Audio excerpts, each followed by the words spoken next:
Welcome back for another episode of Strive for 25. Joel Farrell here, and looking forward to sharing with you our guest. Welcome back to another episode with the Strive for 25 podcast. And this is Joel Farrell, your host. And it is Wednesday, November 23rd, the day before Thanksgiving. And wanted to do a quick episode that has to do with trying to figure out where to take your life next, trying to figure out how to get to your goal. So again, this is a time to be thankful for so many things, and we're going to dig into that.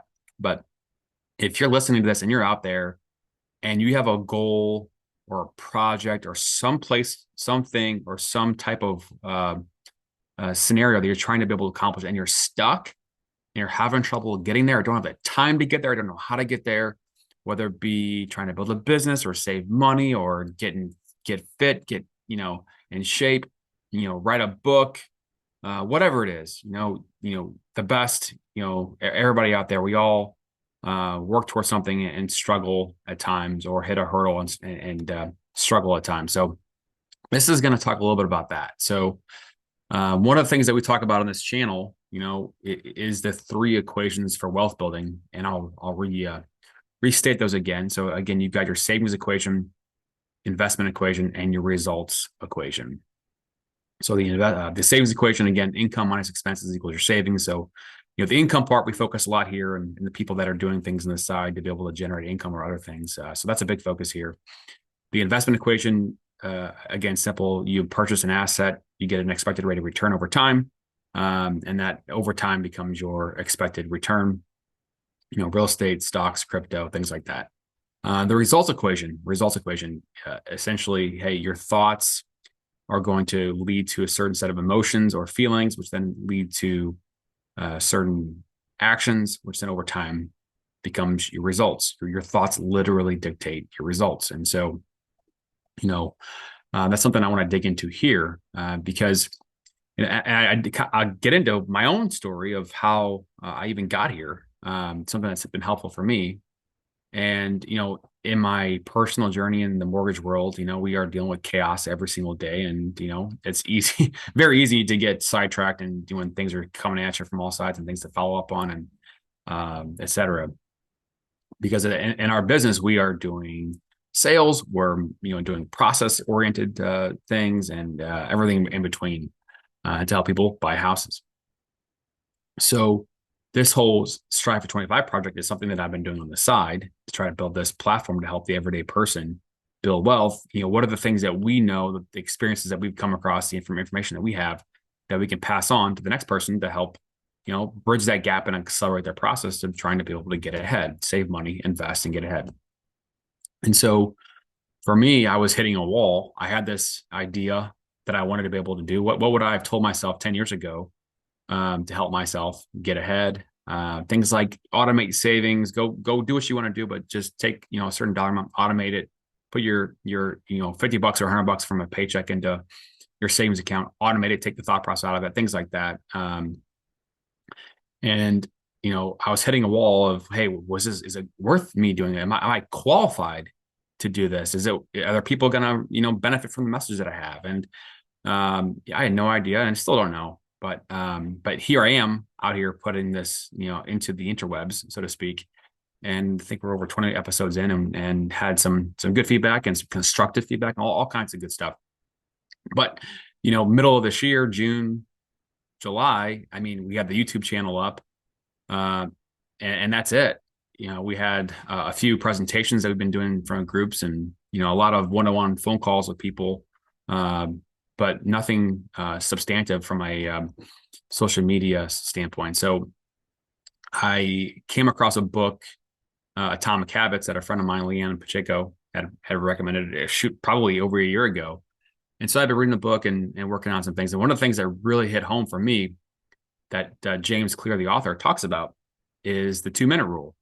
And, I'll explain more about that in just a second. But at that point in time, I would get up early to take help with the kids, get out the door, go to work, get home by 5, so I could spend time with the kids and help out my wife. She's a counselor, so she a lot of times has clients in that time frame. So I'm taking over. It's dinner, it's playtime, it's bath, and then nighttime process. And so by the time I'm done with that, it's maybe like 8 o'clock. Thankfully, 8 o'clock because they still go to bed early. And so at that point in time, it's like I'm exhausted. I know that I have all kinds of things I want to be able to get done. I'm not a morning person, so getting up early just wasn't my thing either. So I would try to log in and get some work done. And I was struggling with that because, just going through my day and dealing with just, all kinds of uncertainty in our mortgage business, and then just, exhausted with the kids, etc. So in the book, he talks about the 2-minute rule, and the 2-minute rule is, hey, most people, when they try to start a habit, they start too big and it's easy to get discouraged and so you stop, right? And so what he talks about is we got to find a way to be able to make the habit as easy as possible to start. So drilling down to like the littlest bitty things, the simplest pieces of your goal. So, hey, I want to meditate. I want to meditate at night, or I want to go for a walk at night, or I want to read a book at night. You know, drilling down on being more specific. Hey, I'm going to meditate for 1 minute. I'm going to read one page. I'm going to go walk for 2 minutes. And he deems this the 2-minute rule. And so what I did personally is I literally put on a timer, for 2 minutes, and I logged in, started working for 2 minutes, and then stopped. I did that a couple days, and next thing I know, I'm doing it every single day. I took the pressure off by literally only doing 2 minutes. So when I'm getting the kids down and I'm laying on the ground or whatever next to their bed, trying to get them to go to sleep. And in my mind, I'm thinking, oh shit, I got to log in. And then that previous me was thinking, I got anxiety, the stress, thinking I'm going to have to like ramp up my mind and get going and get active going. And that was very, very stressful for me at that point in the night. And, taking the stress off of, hey, I'm just going to do it for 2 minutes. And I'm more concerned about doing this every single day and building the process than the actual result. Again, focusing on the process, not the result. And so after a few times of that, it's like, well, shit, I'm feeling good. I'm rocking and rolling. So I would work for 20 minutes or 30 minutes or an hour. And if I wasn't feeling it, then I would turn it off. I would stop at 2 minutes or 5 minutes or whatnot. But then mentally speaking, I was associating this and connecting it with the previous day that, hey, I did this yesterday and then the next day and the next day and keep on going. And so that habit building process, you're building it into your routine, that you're programming your subconscious brain to be used to this as part of your normal routine. And so that's what this is all about, and what he calls it is master of the art of showing up. You can't get good at something, you can't improve on something until you master the art of showing up. And so, this channel, we've been talking about, ways that people can get ahead, especially in this environment where inflation is high. It's hard to save money. It's hard to get ahead for so many people. And so we're seeing a lot of people that are building businesses on the side, doing side hustles to try to be able to generate more income. And so, whether it be writing and copywriting and blogging and social media, Amazon drop shipping, business consulting and coaching, in the IT world, people getting second jobs. And there's people out there. There's a Reddit subgroup called Overemploy, which I think a lot of it is hyperbole, but people with, several full-time jobs, 3 full-time jobs, especially in the IT world. Facebook marketing, YouTube, Etsy. There's people that are doing things, online, all over the place to be able to generate more income and essentially trying to be able to save and get ahead and build wealth. So I think I've had probably about 7 conversations in the last, probably 2 weeks with people that, and these are people that I know, people that are in my circle, my friends, family, extended family, friends, whatever, that, hey, I want to be able to do X, Y, Z. I want to be able to work on this thing, this side project, this, I can give this service and help people out. And, they come to me and ask me questions and, what advice would I give? And at the end of the day, every person's situation is going to be different of how they're going to get there. But there is one underlying theme that it's going to take for that person to go from nothing to down the road having a business or having something substantive and concrete to be able to do or sell or provide as a service, a business. And that's literally, you can't stop. It's working on your business every single day or every other day or whatever it works for you, but not stopping and having that vision, that clarity, almost that obsession to, hey, this is something that I'm going to do no matter what, thick or thin. I'm going to keep working on this until it becomes a reality. And that's the underlying theme that it's going to take for that person to be able to build that. And so, in the book Winning, the author's name is Tim Grover, and he also wrote Relentless. So he's the coach for Michael Jordan, Kobe Bryant, a bunch of others, Dwayne Wade, Keem Olajuwon, Charles Barkley along the way. And one of the things he talks about is Kobe's obsession with getting better every single day. Same thing with Michael Jordan, but Kobe to the nth degree, wouldn't stop until he got to be able to work on this one thing. He missed one shot at this part of the court. He was going to get back out there and work on that shot, that one specific shot, until he mastered it. And again, I'm not saying that, you should get out there at all crazy hours of the night and go work on a basketball shot.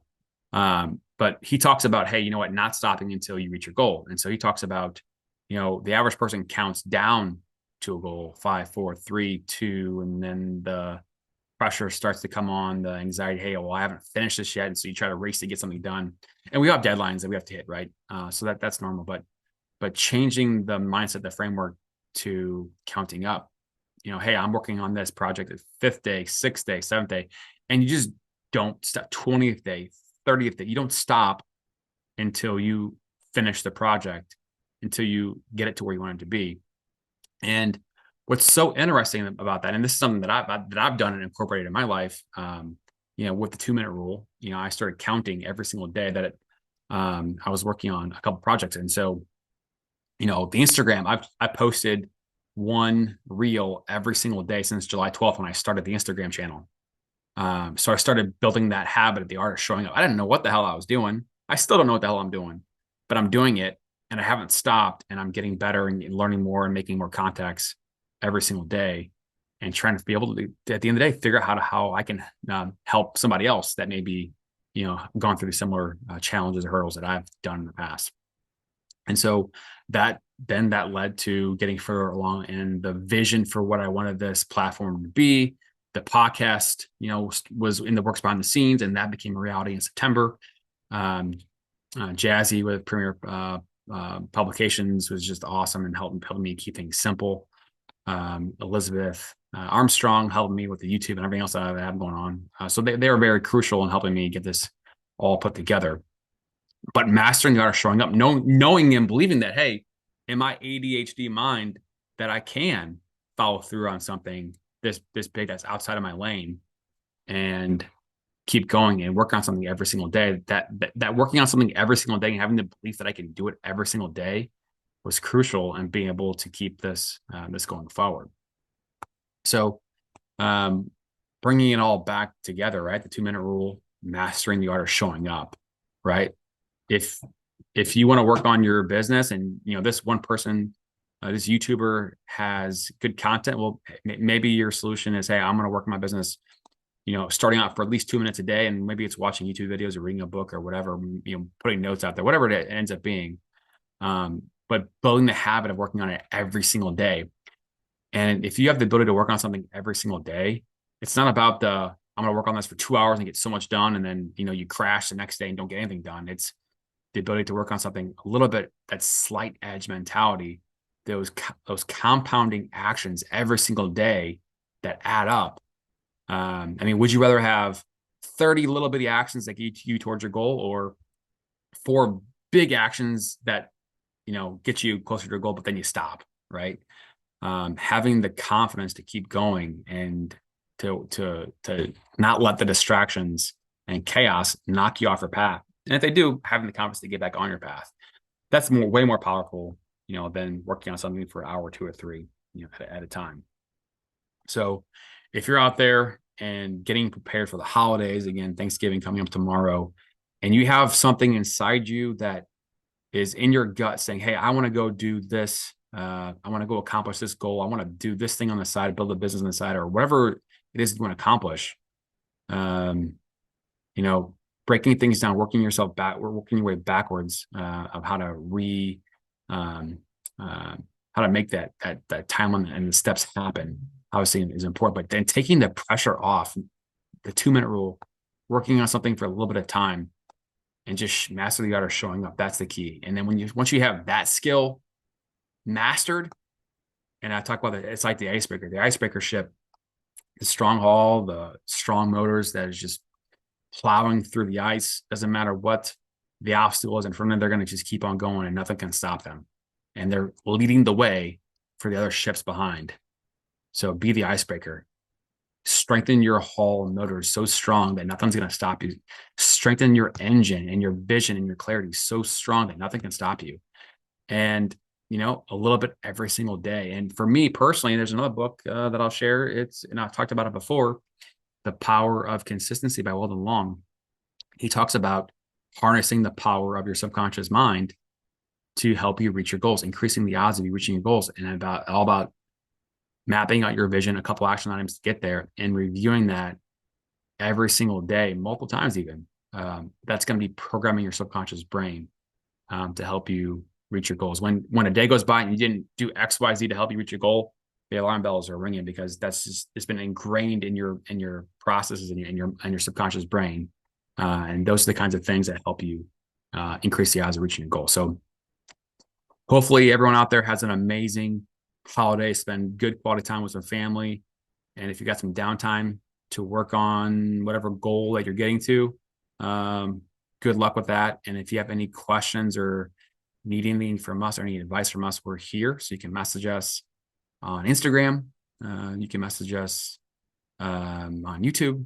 You can message us here on the platform. So happy holidays. Joel Farrell, Strive for 25.